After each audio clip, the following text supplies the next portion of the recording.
여러분 안녕하십니까? 오늘 다시 신해산 논쟁이라는 주제로 만나게 되어서 반갑습니다. 지난 1강에서 아라비아라는 지역에 대하여 말씀드렸습니다.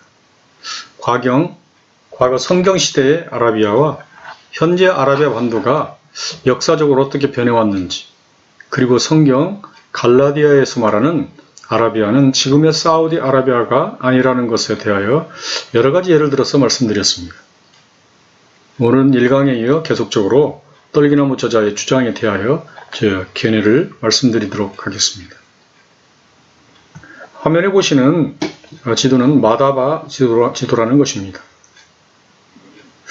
제가 오래전에 요르단을 방문했을 때 요르단에서 우연히 발견한 지도입니다. 마다바 지도는 요르단의 수도 암만 남쪽에 위치한 마다바시의 성조지 교회에 있는 것입니다. 이 지도는 1500년 전에 제작된 세계에서 가장 오래된 고대 중동 지도입니다. AD 565년경에 성서도시 메데바, 현재 지명으로는 마다바라는 지역에 건립된 비잔틴 교회의 모자이크 바닥으로 제작된 이 지도는 무려 200만 개의 모자이크 조각으로 구성되어져 있습니다. 마다바 모자이크 지도는 원래 가로, 세로 15.5m, 6m의 크기로 북쪽으로는 레바논에서 남쪽으로는 나일강 삼각주에 이르는 광범위한 지역을 묘사했으나 현재는 전체의 3분의 1 정도만 남아있는 정도입니다. 그러나 이 지도는 2000년 전 중동의 지형이 어떠했는지 이해할 수 있는 매우 중요한 자료이기도 합니다. 이 지도에는 지금의 사우디는 표기되어 있지 않고 성서 배경에 주요한 나라가 되는 레바논, 요르단, 이스라엘, 이집트와 같은 나라들만이 표기되어 있습니다. 성경은 이집트 국경에 대하여 믹돌, 지금의 수에즈 운하 지역에서부터 수엔의 수단이라는 나라까지, 그리고 에디오피아의 경계까지라고 분명히 언급하고 있습니다. 그리고 팔레스타인을 언급할 때는 단 지금의 시리아에서부터 부엘스바, 이스라엘 최남단 지역까지라고 국경에 대하여 언급하고 있습니다. 마다바 지도는 오른쪽 아래 부분에 이집트를 표시하고 있는데요. 자세히 살펴보면 청나일과 백나일을 뜻하는 나일강의 두 줄기가 있고 그 위로 거대한 바위가 있는데 이것이 바로 시내산인 것입니다.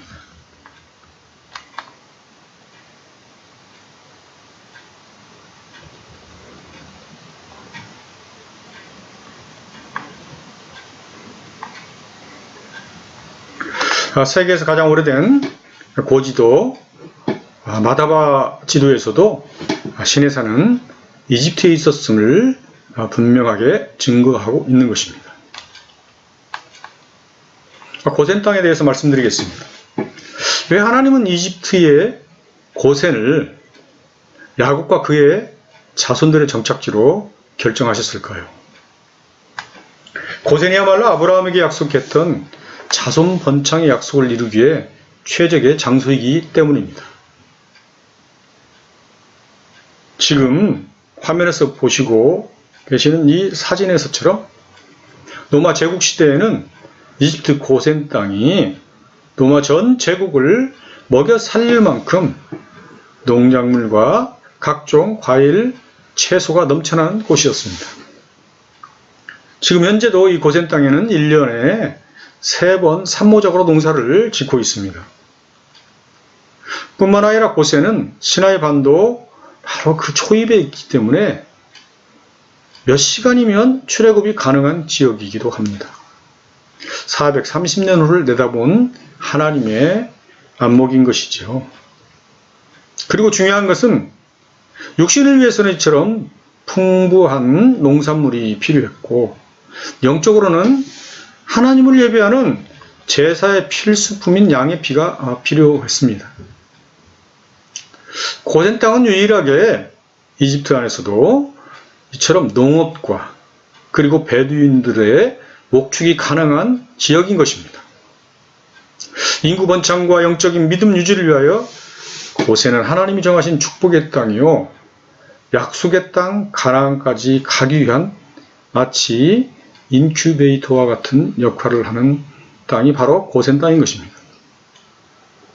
70인의 이스라엘 백성이 430년 만에 240만 명으로 성장하고 3일 만에 홍해로 알려진 바다를 건너므로 바로 출애굽은 종결된 것입니다.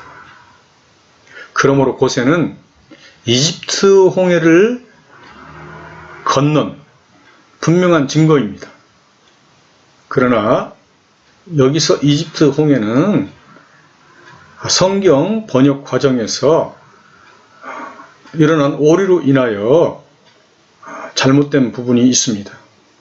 지금부터 그 과정을 설명드리도록 하겠습니다.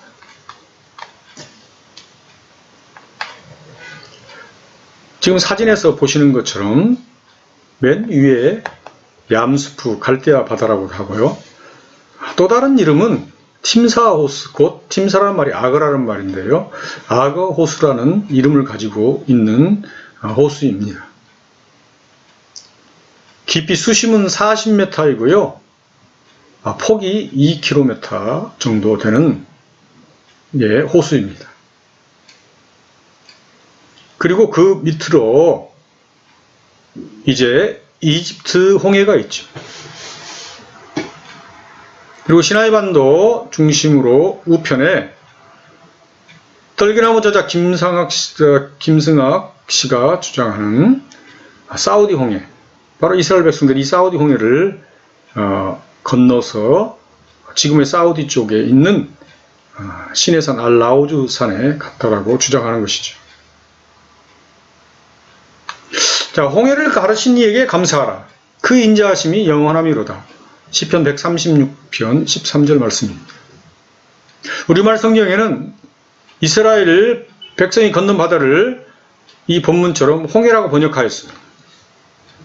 그러나 히브리어 원본에는 홍해라는 말이 나오지 않고 대신 갈대아 바다 얌스프라고 기록하고 있습니다. 이스라엘 백성이 건넌 바다는 홍해가 아니라 바로 얌스프인 것입니다. 지금 사진에서 보는 이 이집트 홍해를 건넌 것이 아니고 저 위쪽으로 보이는 얌스프를 건넌 것이죠. 보시는 것처럼 홍해와 얌스프는 많이 떨어져 있는 또 다른 바다인 것입니다. 얌스프는 갈대아 바다라는 뜻이죠. 주전 3세기에 알렉산드리아에서 유대인합회 70명이 히브리 원문을 헬라어로 번역하는 과정에서 바로 이 얌스프를 홍해라는 의미의 헬라어인 헤에르드라 달라사라고 잘못 번역한 것입니다. 이때 번역된 성경을 70인 번역이라고 하죠. 한마디로 이렇게 잘못된 성경 번역의 오류가 얌스프 즉 갈대 바다를 출애굽과 전혀 무관한 홍해로 둔갑시켜버린 것입니다. 그러나 지금까지 아무런 검증 없이 대다수의 한국교회 성도님들은 이스라엘 백성이 홍해를 건넌 것으로 알고 있습니다. 그리고 이런 오류는 떨기나무 저자와 같이 이스라엘 백성이 사우디 쪽 홍해를 건넜다는 억지 주장을 만들어내는 원인이 되고 있는 것입니다. 지중해와 홍해 사이에 190km 육지를 뚫어서 연결한 것이 수에즈 운하입니다. 이 육지 사이에 두 개의 호수가 있는데 조금 더 설명드린 것처럼 지중해 쪽 호수를 얌스프 갈대아 바다라고 하고 홍해 쪽에 가까운 호수를 그레이터 빅터 호수, 즉 대염해 호수라고 부르는 것입니다. 네, 사진에 보시는 것처럼 위쪽이 얌스프 갈대아 바다이고요. 그리고 그 밑에 부분이 그레이트 빅터 호수, 맨 아래가 이집트 홍해인 것입니다. 바로 이 이집트 홍해와 저 위쪽으로 보이는 지중해를 190km 관통한 것을 수에즈 운하라고 부르는 것이죠. 세계 모든 무역선들이 또 우리 한국의 많은 무역선들이 바로 인도양을 통해서 바로 이 홍해까지 와서 이 수에즈 운하를 통과해서 저 지중해로 빠져나가는 것입니다. 이스라엘을 건넌 것은 바로 이 이집트 홍해가 아니라 두 호수 중 하나인 맨 위쪽의 갈대아 바다인 것입니다. 지금 지명은 수에즈 운하와 가까운 항구 도시 이스마일리아 근처에 있는 페이드라는 곳입니다. 갈대아 바다는 평균 폭이 2km, 그리고 수심 깊이는 40m 정도입니다. 바닥 해저면은 진흙과 해초로 이루어져 있고 호수 주변에는 지금도 수많은 갈대들이 무성합니다. 모세가 지팡이로 이 바다를 갈랐을 때 동풍이 불어 바닥을 완전히 말려버렸습니다.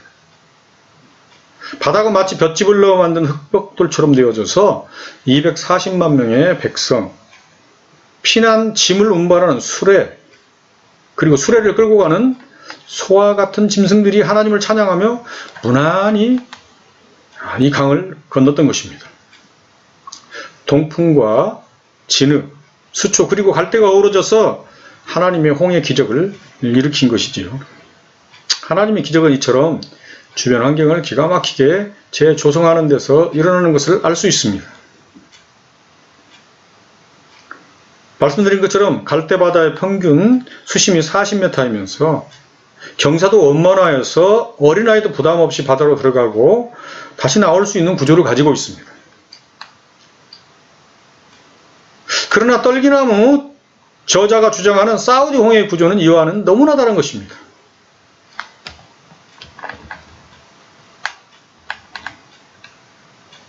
이 사우디 홍해는 길이가 약 160km, 폭은 무려 약 24km, 그리고 바다 및 수심은 평균 2212km인 것입니다. 더욱 이 홍해의 바닥은 진흙으로 이루어진 갈대 바다와는 다르게 완전히 100% 고운 모래로 조성되어 있습니다. 과연 이런 홍해의 상황에서 240만 명의 사람들과 무거운 짐을 실은 수레가 건너갈 수 있을까요? 물론 이 질문에 대하여 떨기나무 저자는 하나님의 능력은 불가능이 없다, 그렇게 답변합니다. 예, 맞지요? 조금 더 살펴볼까요?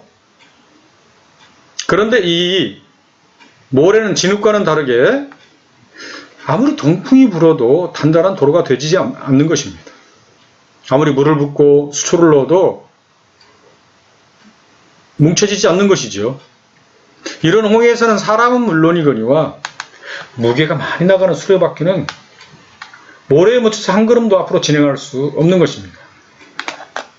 더구나 이 홍해의 경우 10m만 들어가면 곧바로 직각으로 꺾인 2000m 낭떠러지인 것입니다. 약 2km를 바로 직각으로 떨어지는 구조로 되어 있습니다. 2000m를 내려갔다가 다시 2000m를 올라와야 홍해를 건넜다는 것입니다. 바로 육지인 것입니다. 한 명도 아니고 수레와 짐승과 함께 한 240만 명의 사람들이 이런 상황을 돌파하고 홍해를 건넜다고 상상해 보시기 바랍니다. 떨기나무 저자는 이런 반박에 대해서 하나님 불가능이 없다는 말로 대신해 버리고 맙니다. 그러면서 몇 개의 돌조각 그리고 사진을 가지고는 이 물증만큼 확실한 근거는 없다고 주장하고 있는 것이죠.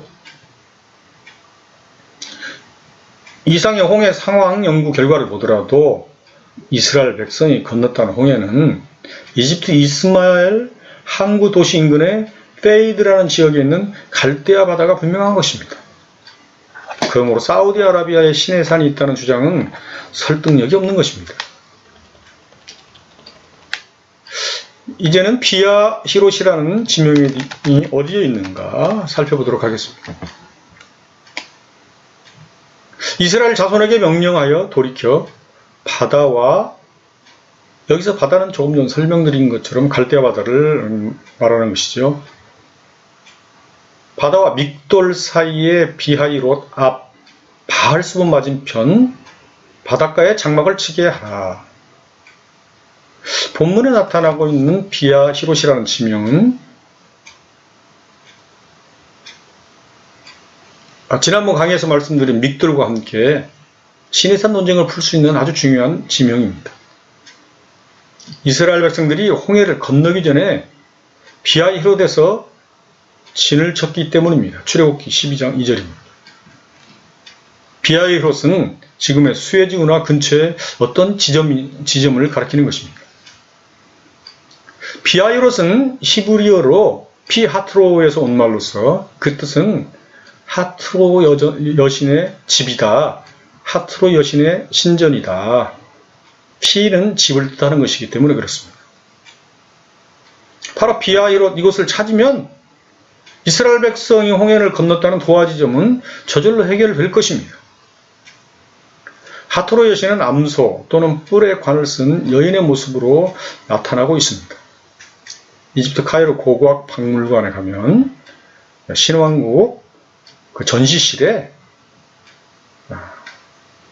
출애굽 당시 모세와 다투었던 바로 투트모스 3세와 그리고 그가 섬겼던 하트로 신이 3500년 전의 작품이죠. 성경을 잘 설명할 수 있는 바로 이 하트로 신의 상이 전시되어져 있습니다.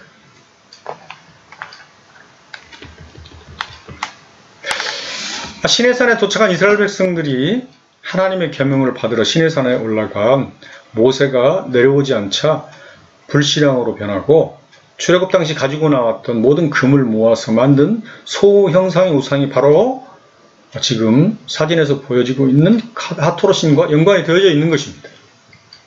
430년 애굽에 살면서 눈에 보이지 않는 하나님에 대한 믿음은 점점 희미해지고 눈에 보이는 애굽 사람들, 애굽 이웃들이 섬기던 신 하토로가 이 이스라엘 백성들의 내면 세계를 완전히 장악하고 있었던 것이죠. 바로 조금 전에 바다를 건너는 기적을 맛보았고 불기둥과 구름기둥 그리고 신광야에서 내려주셨던 만나와 메추라기의 기적 쓴물을 단물로 만들었던 마라의 기적 등 수많은 하나님의 은혜를 체험했음에도 불구하고 모세가 내려오지 않자 이처럼 하토로 우상을 만들어서 배반의 불신앙이 된 것입니다. 왜냐하면 아직도 이 이스라엘 백성들의 내면까지는 변하지 않은 결과가 이러한 우상을 만드는 일로까지 발전하게 된 것이죠. 애굽에서는 고대로부터 황소신인 아피스를 숭배했습니다. 이런 아피스가 죽으면 죽은 자들의 신인 오리스가 된다고 믿었습니다. 아피스는 오리스와 다시 결합하여서 세라피스라고 불렸고요. 이러한 세라피스의 방을 세라피움이라고 합니다.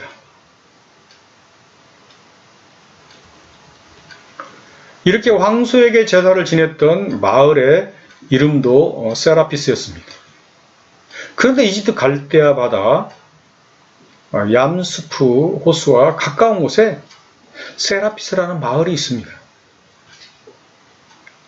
바다를 건너기 도하기 직전에 머물렀던 비아히롯이 바로 이 세라피스인 것입니다. 세라피스가 떨기나무 저자가 주장하는 사우디에 있는 것이 아닙니다. 그리고 이 마을에서는 지금도 매년 4월이 되면 이 지역의 축제로 황새를 주제로 한 행사가 열리고 있습니다. 마치 고대 하트로 신을 연상시키는 축제인 것입니다. 또한 사우디 홍해에서 애굽의 기마 전차 바퀴를 발견하였으므로 신에 사는 사우디아라비아 있다라고 떨기나무 저자는 주장합니다. 사우디 쪽 홍해에서 과거 파로와 그리고 그 군사들 600명이 탔던 기마 전차의 바퀴가 사우디 홍해통에서 발견됐다는 것이죠. 한번 비교해 볼까요? 애굽의 전차와 노마의 전차가 어떻게 다른지 보겠습니다. 떨기나무 저자는 사우디 홍해에서 3500년 전 출애굽 당시 바로 군대의 전차 발기를 발견하였다. 그리고 그 증거로 사진을 제시하고 있습니다. 이런 주장은 애굽 군대의 전차 모습과 로마 군대의 전차 모습을 동일시한 데서 오는 억지 주장인 것입니다. 지금 왼쪽에 보고 있는 사진은 카이로 고고학 박물관에 전시되어 있는 투탕카문의 황금 전차입니다. 노마는 모든 길이 대리석으로 단단한 구조이므로 전차의 바퀴 또한 철로 만들어져 있습니다. 마치 오늘날 고속도로를 달리는 승용차와 같은 전차 구조인 것이죠. 그러나 예굽의 길은 광야길, 그야말로 울퉁불퉁한 거친 들판길과 같은 구조입니다. 광야길이죠. 철로 바뀐 노마 전차로는 이런 광야길을 오래 달리기가 힘든 것입니다. 그러므로 애굽 전차 바퀴는 철이 아니라 자주 교체할 수 있는 탄력 있는 나무로 되어져 있습니다. 오늘날 마치 시골길을 잘 달릴 수 있는 사륜구동 자동차와 같은 것이죠. 그리고 떨기나무 저자가 제시한 그 전차 바퀴가 예굽 군대의 것이라면 나무 바퀴일 텐데 홍해 깊은 바닷속에서 3500년 동안 원형이 그대로 보존되어 있다는 것은 불가능한 것입니다. 이것이 만약 사실이라면 그 바퀴는 애굽 것이 아니라 철로 된 노마 시대의 병거 바퀴일 것입니다. 이집트 고각 박물관 2층에 전시되어 있는 신왕국 제18왕조 시대의 18세 어린 나이로 피살된 비운의 파라오 투탕카문 왕이 있습니다. 이 왕이 탔던 전차가 바로 황금으로 된 이 애굽 전차입니다.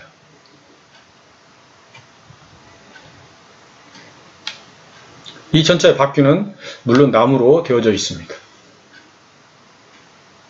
오른쪽에 보시는 노마 시대의 전차는 철로 되어져 있고요. 출애굽기 19장의 장면을 재현해줄 유적들이 사우디 쪽에만 있으므로 신에 사는 사우디 있다라고 떨기나무 저자는 주장하고 있습니다.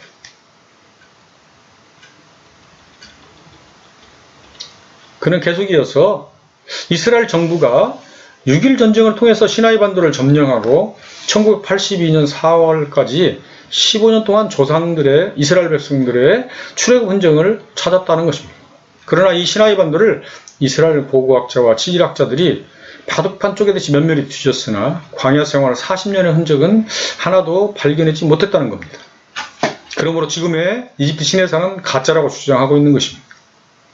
만약 이스라엘이 조상의 흔적을 찾았다면 시나이 반도를 이집트에 절대로 반환하지 않았을 것이라고 주장하는 것입니다.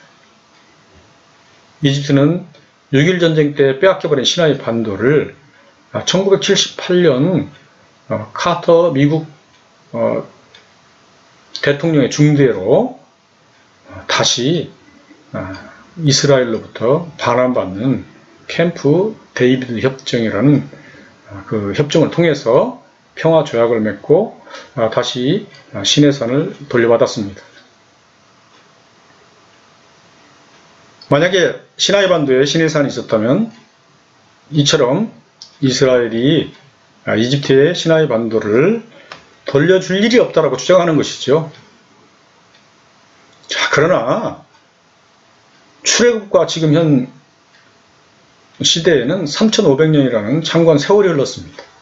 그리고 이스라엘에게 신의 광야는 약속의 땅 정착지가 아닙니다. 나그네처럼 그저 스쳐 지나갈 곳입니다. 물론 불순종으로 인해서 40년 이상을 이 시나이 반도에서 방황했지만 그들의 마음속에는 하루하루 떠날 장소, 정착지는 약속의 땅 가나안이었을 것입니다. 이와 같은 광야에서 천년만년 영생하기 위하여 건축된 피라미드와 같은 분명한 역사적 흔적을 찾는 것이 오히려 이상한 것이 아니겠습니까? 피라미드를 찾으면 카이로에 가면 될 것입니다. 피라미드는 5000년 동안 세월에 흔적을 그대로 가지고 있는 세계 7대 불가사의 중에 하나이기 때문에 그렇습니다. 저자는 사우디아라비아 알라우즈 산에서 발견했다는 여러 조각들을 이스라엘 백성들의 흔적이라고 제시하고 있습니다.